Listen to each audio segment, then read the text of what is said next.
محترم جناب سید صاحب کراچی، السلام علیکم۔ آپ کے ممنون ہے کہ آپ نے ہماری ویب سائٹ پر یاد فرمایا، آپ کا جواب ثواب موصول ہوا، جواب حاضر۔ آپ نے ارشاد فرمایا کہ میرا نکاح ہو چکا ہے لیکن بیوی کی ابھی رخصتی نہیں ہوئی، اس سلسلے میں میری بیوی سے متعلق میری کیا ذمہ داریاں؟ پھر آپ نے لکھا کیا ہم میاں بیوی میں تعلق کی نوعیت وہی ہوگی جو رخصتی کے بعد ہوگی، یا اس وقت ہمارے تعلقات دوسری نوعیت کے ہوں گے؟ محترم، سب سے پہلی بات تو یہ ہے کہ جب آپ کا نکاح ہو گیا تو وہ آپ کی بیوی،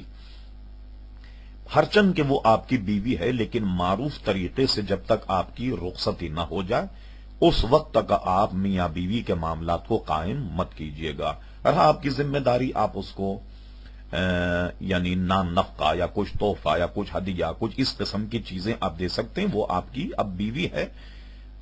اور رخصت نہ ہونے کے باوجود بھی وہ آپ کی بیوی، لیکن معروف طریقے سے جیسے کہ دنیا میں رواج ہے، جب تک رخصتی نہ ہو جائے اس وقت تک آپ میاں بیوی کے تعلقات قائم مت فرمائیے، اس سے غلط فہمیاں بڑھیں گی۔ میرا مشورہ آپ کو یہ